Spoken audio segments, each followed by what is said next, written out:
Sup fellas, it's me Zen, and today I have another unboxing for you guys, and today it's the ZTE V40S, or better known as the Vita 40S. So this is an 800 ringgit phone, $799, and let's see what's the deal. That's a full plastic back, so one side is frosty and the other side is glossy matte. And here is the camera module.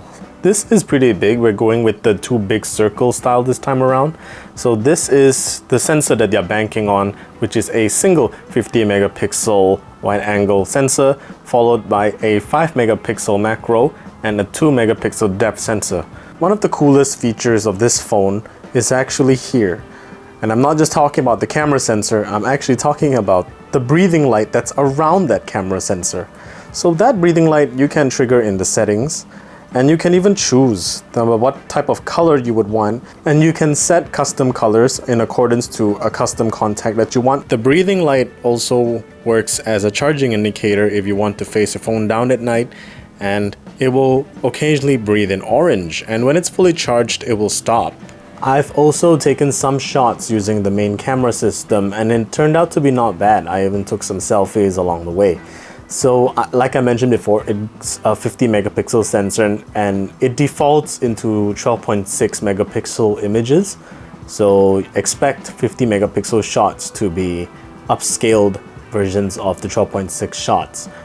Overall, the definition, I would say, is just barely passable. There are some kicks here and there, especially when you scale up to 50 megapixel mode. Sometimes it misfires in the focus and you can get some pretty blurry shots, and the 12 megapixel mode, which is the default mode, does significantly better.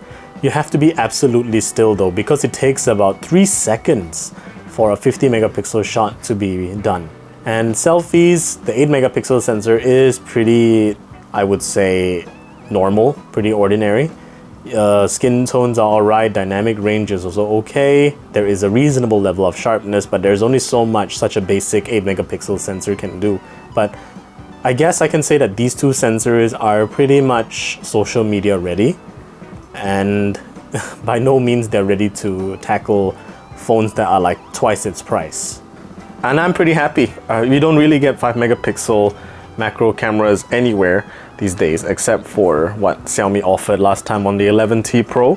So this is nice. So over in the front, this is a 6.67 inch AMOLED screen. Looks pretty good. There's a punch hole camera on top there, which is 8 megapixels, I believe. And as for capacity, this actually has 128 gig of internal storage and 6 gigabytes of RAM. So if you click into the RAM in the settings, you can extend that RAM by letting your phone eat into the internal storage for an additional few gigabytes of RAM. So you can set at the maximum here, which is 5 gigabytes, and you can set as minimum as 1 gigabyte, and all you gotta do is just press restart and it will start using additional memory, hardware memory, from your storage. And from here you can see that it's using a Unisoc Tiger T16 processor, which is a in 12 nanometer process. And I believe, even though it's a bigger size processor, it actually is a little better than the Snapdragon 665. So I would say that this is a definite entry-level phone. And as for the battery, it has a 4500 milliamp battery pack, and it's charged up using a 22.5 watt charger, which is included here.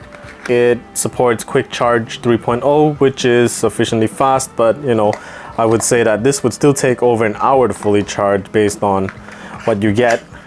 And inside here you'll get the SIM ejector pin, which is pretty weird squiggly looking thing. Here is your included USB Type-C cable. So overall, I would say that this is a pretty interesting offering for 800 ringgit. It's a very competitive scene, and I would like to share my review with you guys later on when it's done. So thank you guys for joining me here today. This is Zen the Geek, and this has been the ZTE V40S.